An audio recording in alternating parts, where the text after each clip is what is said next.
Welcome, I'm Ijoma Onyato. Tonight, Justice Adeniyi Ademola and wife arraigned before an Abuja High Court over alleged corruption get bail in the sum of 100 million naira.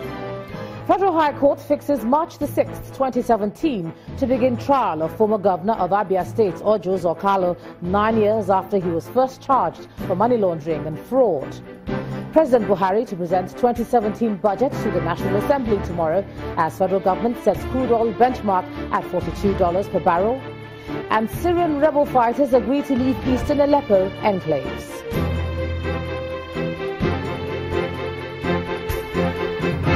On business news tonight, federal government plans to release new version of the country's poverty index in 2018.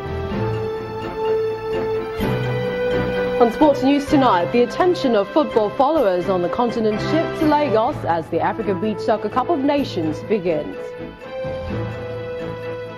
Hello, I'm Ibrahim Adra from Abuja. Inspector General of Police vows to reduce cattle rustling across Nigeria, sets up committee to deal with the problem.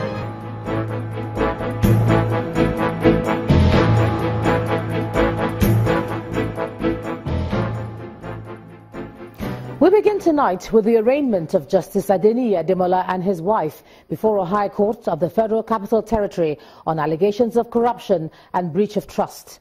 Justice Ademola, who is of the Abuja Division of the Federal High Court, is also accused of being in unlawful possession of firearms without a valid license. The federal government, through the Independent Corrupt Practices and Other Related Offences Commission, brought the charges against them. Our correspondent Amaka Okafor reports. 2 weeks after his initial arraignment failed to take place, Justice Ademola Adeniyi of the Federal High Court, Abuja, and his wife were formally arraigned in court. The couple, who were arraigned on 11-count charges of allegations of corruption and criminal breach of trust, pleaded not guilty to all the charges. And in a separate suit, the federal government also alleged that Justice Ademola was in possession of firearms without license, charges which he denies. You were in court today when he was read, obtaining gratification. We also have possession of firearms charge and also corrupt enrichment. Having responded to the charges, the defense counsels, Mr. Onyeti Azu and Robert Clark, both urged the court to grant their clients bail on self-recognizance. But the prosecutor, Mr. Segun Jegede, who did not object to the application, urged the court to impose conditions that will make the defendants attend their trial. In his ruling, Justice Jude Okeke admitted the couple to bail on self-recognizance to the tune of 50 million naira each. He also ordered that the two defendants deposit all their travel documents with the registrar of the court. In this situation, the judge, looking at all the circumstances, granted them bail, and we're quite pleased because every person charged with an offense is presumed innocent until the contrary is established. The charges to the prosecutor may be weighty, but we think we have an answer to all the charges. Justice Adeniyi Ademola is one of 7 Georges arrested and detained by the Department of State Services in October this year on allegations of corruption and breach of professional ethics. Amaka Okafor, Channels Television News. In another legal matter, 9 years after he was first charged, the trial of a former governor of Abia State, Orji Uzor Kalu, is now to commence on March the 6th, 2017. Mr. Kalu is standing trial before Justice Muhammad Idris of the Federal High Court, sitting in Lagos, alongside 2 others on a 34-count charge of money laundering and fraud. The defendants are alleged to have siphoned Abia State government funds totaling over 2.7 billion naira while Mr. Kalu was governor. Our judiciary correspondent Shola Shoyele reports. The Economic and Financial Crimes Commission, at on October 31, preferred a 34-count charge of fraud and money laundering against the former Abia State Governor, Orji Uzor Kalu, his former Commissioner for Finance, One Ude Udeogu, and a company, Slok Nigeria Limited. The offences were allegedly committed between August 2001 and October 2005 when Mr. Kalu was governor. At the arraignment, all the defendants pleaded not guilty, and the court subsequently fixed the 13th of December for the commencement of trial. At the resumption of the case, the prosecution was absent in court. Counsel to the former governor, Awakalu SAN, then made an application urging the court to dismiss the charges. In his ruling, Justice Mohammed Idris held that it was unacceptable and highly detestable for the EFCC to be absent in court without any explanation or reasonable excuse. In the interest of justice, however, the court declined to dismiss the charges and instead decided to fix a date for trial. The counsel to the former governor then made another application asking the court to compel the EFCC to give the defense team reasonable notice on the witnesses to testify on each trial date so that the defendants could adequately prepare for the witness.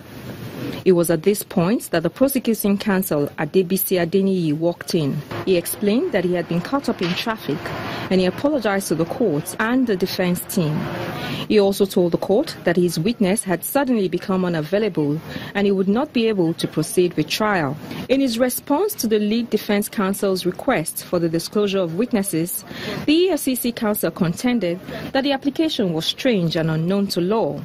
He submitted that the law only makes provision for the prosecution to furnish the defense with a list of witnesses and the summary of their testimony, and this he had done.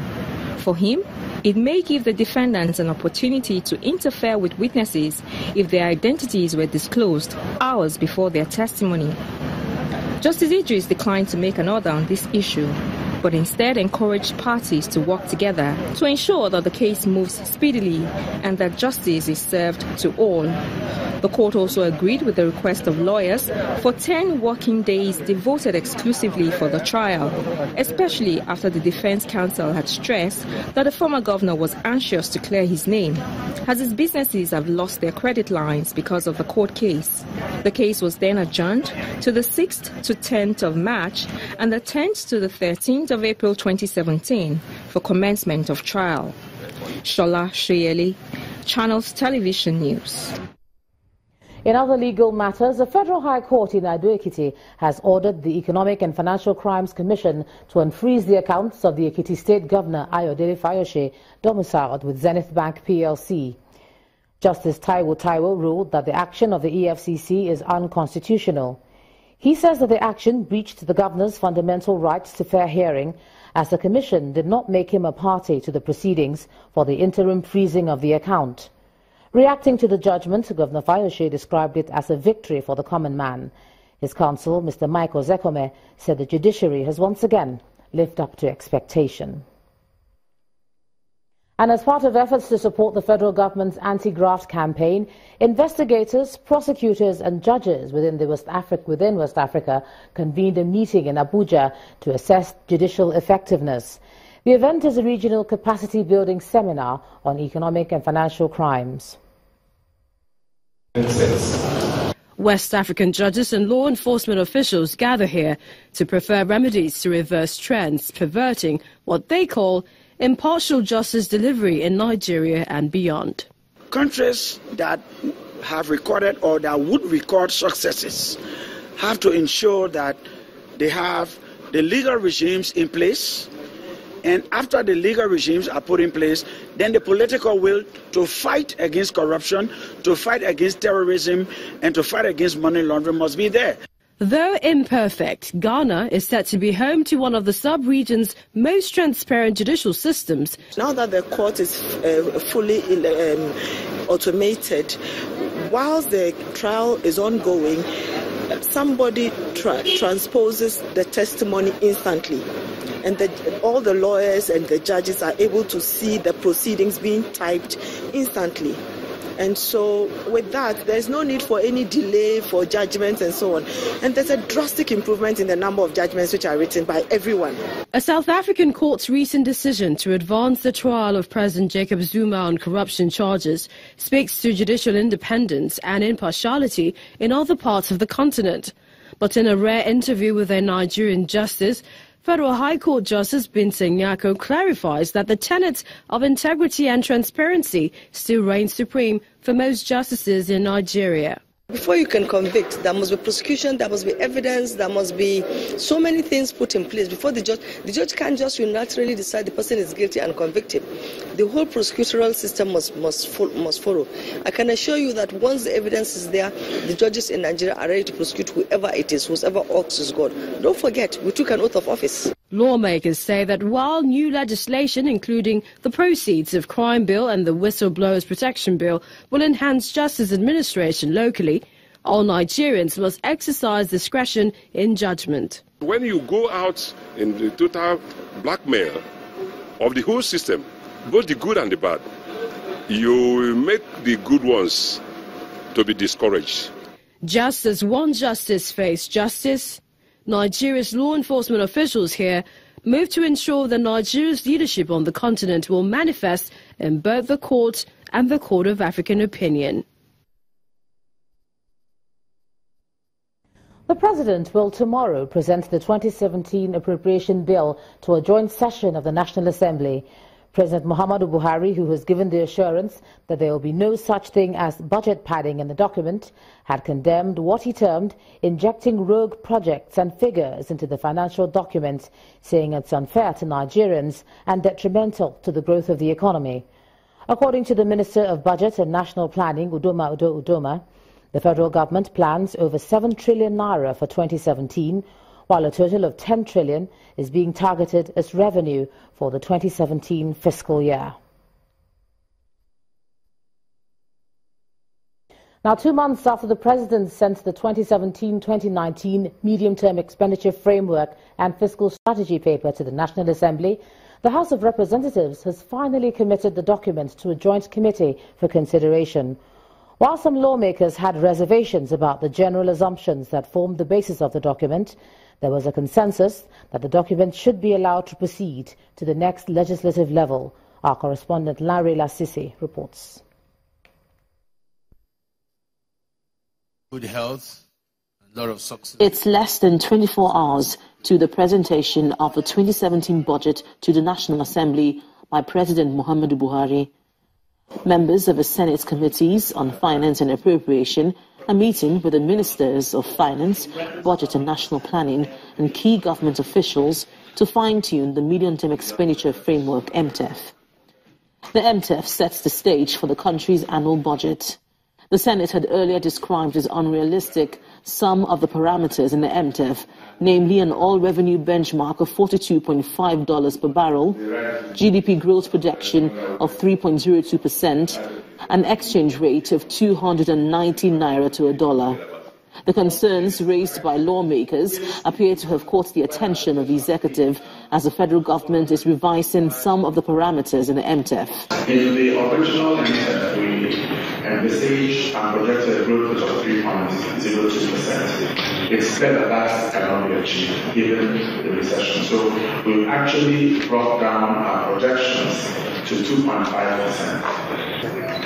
The MTEF document indicated an exchange rate of 290. That was the exchange rate at the time the document was prepared. Since then, of course, things have changed. And the current exchange rate, the official exchange rate, is 305. The economic growth rate has also been brought down to 2.5% from 3.02%, while the 2017 budget deficit comes down from 2.438 trillion to 2.356 trillion. The Minister of Budget and National Planning also says 320 million recovered from the Abacha loot has been included in the 2017 budget. Giving an overview of the performance of the 2016 budget, the Minister of Finance says she's worried that about 25% of government revenue goes to agencies which do not have budgets. Many agencies have no budget. They have never had any budget approved by the Senate, and they simply keep operating.